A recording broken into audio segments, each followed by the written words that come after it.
तो फ्रेंड्स, मैं सूरज कश्यप एक बार फिर से स्वागत करता हूं आपके अपने YouTube channel easy GK trick with के क्लासेस में। तो दोस्तों, आज हम बात करने वाले राज्यपाल एवं उसके विवेकाधीन शक्तियों के बारे में। साथ ही साथ सुप्रीम कोर्ट ने क्या क्या निर्णय दिया था विवेकाधीन शक्तियों को लेकर, और इसके अलावा कौन कौन सी समितियां बनाई गई थी इन शक्तियों को लेकर। तो उससे पहले मैं आपसे रिक्वेस्ट करना चाहूँगा, जिन्होंने मेरा चैनल सब्सक्राइब नहीं किया वो चैनल को सब्सक्राइब कर ले और बगल में लगे बेल आइकन को दबा ले, ताकि इनको वीडियो के लेटेस्ट अपडेट पता चलते रहें। तो चलिए बिना देर करे वीडियो टॉपिक को शुरू करते हैं। दरअसल ये करंट का टॉपिक इस वजह से है क्योंकि राजस्थान के मुख्यमंत्री ने राज्यपाल से यह सिफारिश की थी कि वह सत्र को बुलाए, क्योंकि जैसा हम सभी जानते हैं कि एक साल में 2 सत्र बुलाना कंपलसरी है और 2 सत्र के बीच में 6 माह का गैप नहीं होना चाहिए। तो इस वजह से मुख्यमंत्री ने राज्यपाल से यह सलाह दी थी कि वो सत्र को आहूत करे, लेकिन राज्यपाल ने इसको स्वीकार करने से मना कर दिया था। तो क्या राज्यपाल को ये पावर मिली हुई है अपने संविधान के द्वारा कि वह मुख्यमंत्री के इस आवेदन को अस्वीकार कर दे? अगर इस प्रश्न का उत्तर जानना चाहते हैं तो मेरे साथ वीडियो में बने रहिए। राज्यपाल केवल उन मामलों को छोड़कर जिसमें वह अपने विवेक का इस्तेमाल कर सकता है, अपनी शक्ति कार्य को मुख्यमंत्री के नेतृत्व वाले मंत्रिपरिषद की सलाह पर ही कर सकता है। तो देखिए, जिनको मंत्रिपरिषद या मंत्रिमंडल के बारे में नहीं पता है, मैंने एक वीडियो ऑलरेडी बना रखा है जिसमें मैंने पूरे अपने संविधान के बारे में बताया हुआ है। मेरी आप प्लेलिस्ट में जाके देख सकते हैं। अगर आप शुरू से लेकर आखिरी तक जितनी भी मैंने वीडियो अपलोड की है इंडियन पॉलिटी की, अगर वो आप देख लेते तो मैं ये दावा करता हूँ कि आपको इसके बारे में अच्छे से सब कुछ पता चल जाएगा। फिलहाल ओवरव्यू आपको दे देते हैं। मंत्रिपरिषद वो होती है जिसमें मुख्यमंत्री के अलावा कुछ इम्पोर्टेंट मिनिस्टर्स होते हैं, जिनको मिलाकर एक मंत्रिपरिषद बनाई जाती है और यही सलाह देती है कब राज्यपाल, या अगर स्टेट का होगा तो राज्यपाल, और अगर हम सेंटर की बात करेंगे तो राष्ट्रपति, इन्हीं मंत्रिपरिषद के सलाह पर ही कार्य करती है। तो अब देख लेते हैं राज्यपाल के संवैधानिक विवेकाधिकार कौन कौन से हैं। तो राष्ट्रपति की विचारार्थ किसी विधेयक को आरक्षित करना है। देखिए, जब जिन स्टेट में द्विसदनात्मक शासन होगा, यानी विधानसभा और विधान परिषद दोनों होगी, वहाँ से कोई विधेयक जब पास होके राज्यपाल के पास जाता है सिग्नेचर करने के लिए, या जहाँ पर सिंगल केवल होगी यानी विधानसभा जहाँ होगी, वहाँ विधानसभा से पास होने के बाद जब राज्यपाल के पास आता है सिग्नेचर होने के लिए, तो राज्यपाल अपने विवेकाधिकार का यूज़ करके कभी कभी कुछ विधेयक को वो राष्ट्रपति के पास भी पहुँचा सकता है कि वो भी एक बार उसको देख ले। तो ये है उसके विवेकाधिकार। वो चाहे तो राष्ट्रपति के पास पहुँचा सकता है और चाहे तो खुद ही अपने हिसाब से देख के साइन कर दे या उसको वापस लौटा दे। राज्य में राष्ट्रपति शासन की सिफारिश करना। तो राज्य में देखिए, जब भी कभी भी राष्ट्रपति शासन लगना होता है तो वहाँ पे भी राज्यपाल अपने विवेकाधिकार का प्रयोग कर सकता है। ये आर्टिकल 356 में मेंशन किया गया है।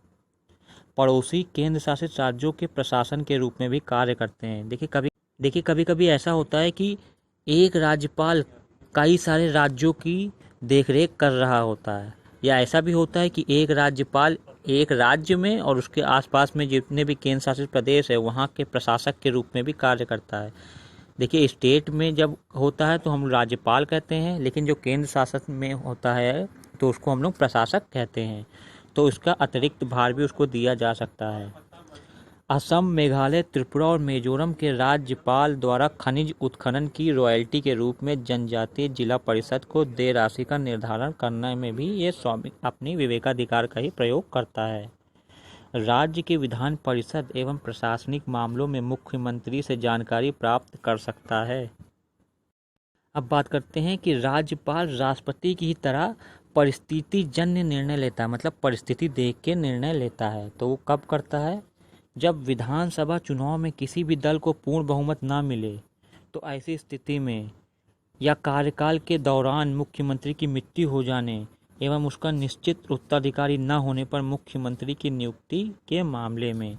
देखिए, कभी कभी ऐसा भी हो जाता है कि मुख्यमंत्री की अचानक मृत्यु हो जाती है।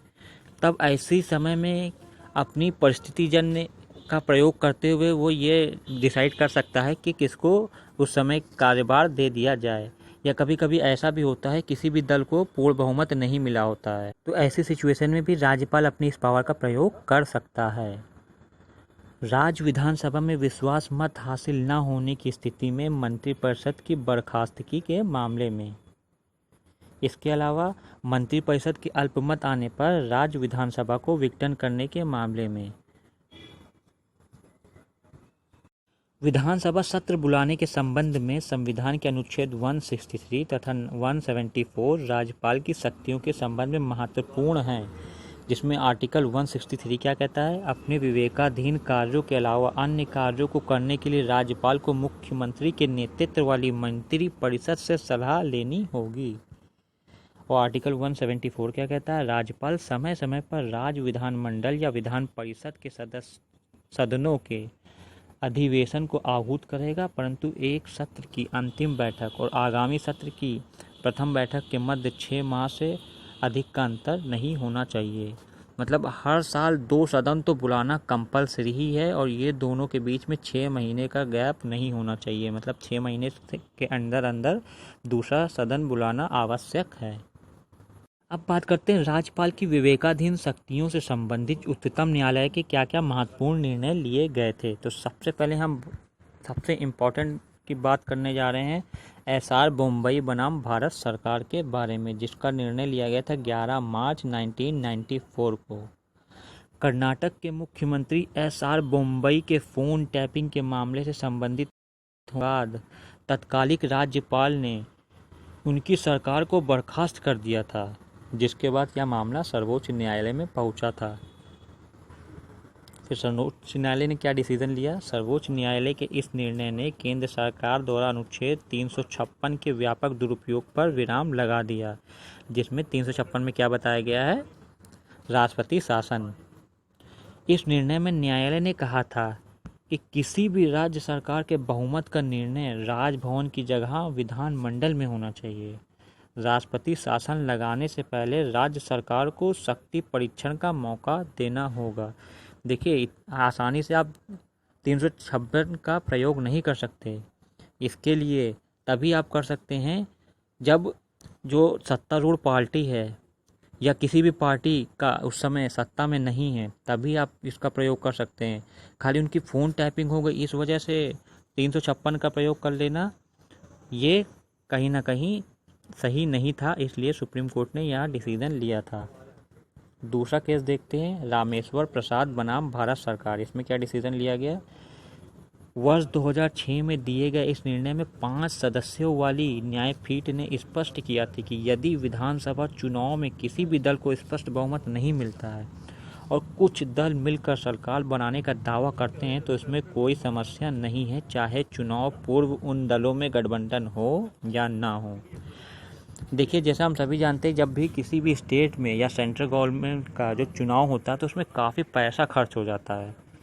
अब मान लीजिए करोड़ों रुपए खर्च हो गए, अब किसी भी एक पार्टी को सत्ता नहीं मिल पाई, तो फिर से चुनाव करना, फिर करोड़ों रुपए का फर्जी वेस्ट करना, इससे बेस्ट तरीका यही है कि 2-3 पार्टी मिल के अगर वो रेडी होती हैं पार्टी बनाने के लिए तो क्यों ना उनको दे दिया जाए पार्टी चलाने का।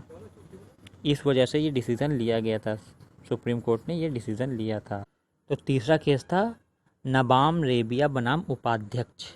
वर्ष 2016 में उच्चतम न्यायालय ने यह डिसीजन लिया था कि राज्यपाल के विवेक के प्रयोग से संबंधित अनुच्छेद 163 सीमित है और उसके द्वारा की जाने वाली कार्रवाई मनमानी या काल्पनिक नहीं होनी चाहिए। अपनी कार्रवाई के लिए राज्यपाल के पास तर्क होना चाहिए और सद्भावना के साथ ही की जानी चाहिए।